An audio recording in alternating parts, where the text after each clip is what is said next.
We are visiting room 10 to see an exhibit on courtesy. May I present Mrs. Anderson and her son Bill, who is in the class. They too have come to watch to see if the people actually display courtesy. Watch how Pete and Marion act as host and hostess. They know that courtesy means showing respect, thinking of the other person, real friendliness. When Pete mentions the neat job Bill did on the exhibit, Bill is pleased. That's courtesy at work. You can see, too, that everyone in the class must have done a great deal of thinking about courtesy and much work to prepare these posters and the rest of the exhibit.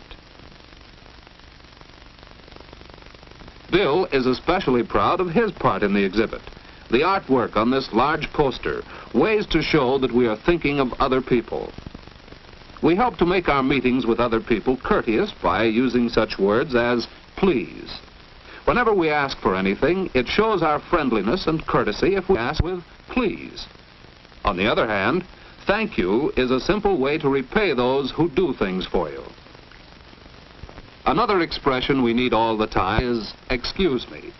It lets other people know that you are thinking of them when you say excuse me. Still, another way to smooth your meetings with other people is may I. If you must interrupt, 2 words will show that you mean well. Simply, may I? Notice how pleasant and thoughtful Mrs. Anderson is as she expresses interest in Bill's ideas on the poster. Bill graciously shares the credit with his classmates. It was a joint project, he explains, during their study of courtesy. While Pete and Marion posed, Bill sketched the action. Please.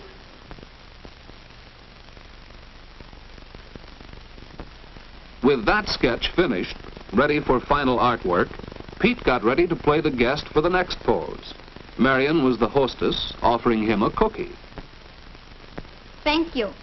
Pete showed that he appreciated her kindness.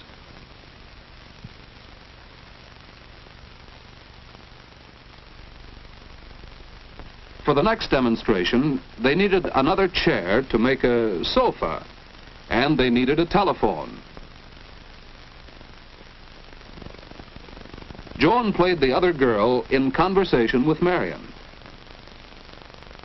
Marion had to interrupt to answer the phone. Please excuse me. She was pleasant and courteous as she excused herself. In the next pose, Marion had something important to say, or else she wouldn't have interrupted. May I? Marion is considerate of her friends. Besides these examples of courtesy, there are others. For instance, Mrs. Anderson's way of constructive suggestion. And notice how Bill begins his reply. It's really quite good, Bill. But don't you think these courteous ways can be used in more than just these 4 situations? Oh, yes, you're right, Mother. That's why we put the captions on the poster. We need them all the time. Yes, we do need these simple expressions all the time to show that we are thinking of the other person. On the table is a scrapbook, especially prepared for the exhibit. It also showed consideration of the other person. The exact form of an invitation letter may vary, but this is an example. Dear parents, an exhibit of our schoolwork and courtesy will be held in room 10 of the Sunnyside School on May 29th from 7:30 to 9 p.m. We hope you can come. Your friends, the class of room 10. Notice the details about place, date, and time, as well as a few words of cordial invitation. This type of invitation needs no acceptance, but the class prepared an example of one for their scrapbook. Dear friends, we thank you very much for the invitation to your exhibit in room 10 of the Sunnyside School on May 29 from 7:30 to 9 p.m. We shall be pleased to see your work on courtesy. Sincerely yours, your parents. A letter of acceptance shows all the same details to be sure they are correct.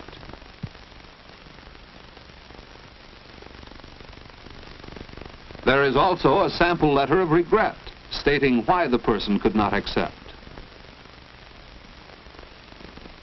On the next few pages of the scrapbook are drawings and poems Pete had made about courtesy when using the telephone. Answer promptly. Don't keep the other person waiting.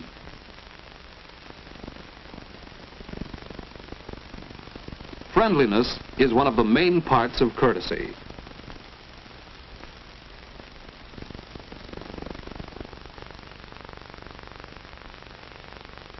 It saves time and makes your conversation more pleasant if you speak distinctly.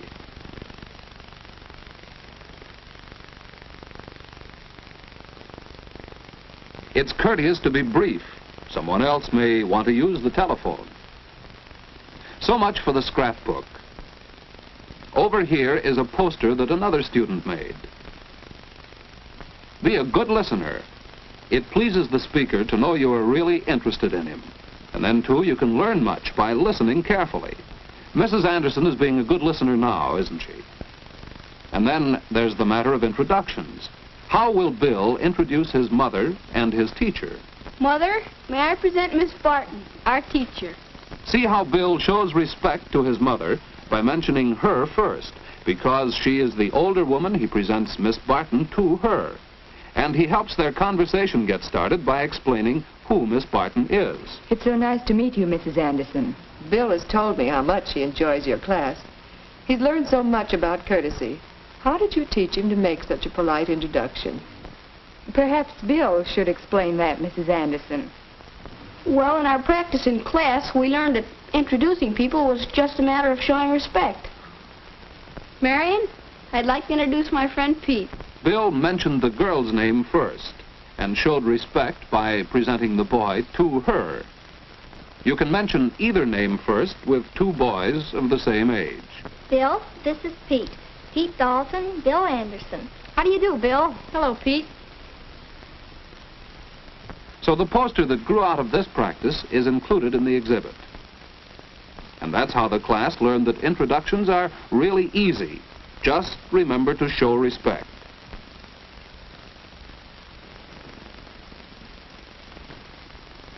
Besides showing respect, your introductions can help the conversation to begin. Notice how Bill's mother introduces her friends, Mr. and Mrs. Hall. Mrs. Hall, this is Miss Barton, the teacher in this room. Mrs. Hall is Joan Hall's mother. Miss Barton, as hostess, offers her hand. Next, Mr. Hall is presented to Miss Barton. And finally, Bill is presented to Mr. and Mrs. Hall. Remember the order? There's a technique to shaking hands. No one likes to have his hand crushed by a bear, nor to clasp one like this, sometimes referred to as dead fish.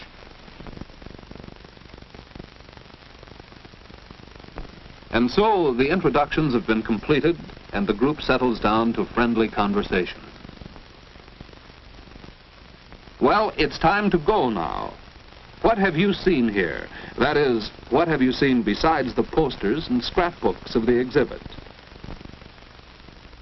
As you watch the host and hostess, their pleasant manner standing at the door to thank their guests for coming, as you see the guests reply graciously, you realize that it's the simple things, being friendly, thinking of the other person, and showing respect that make up everyday courtesy.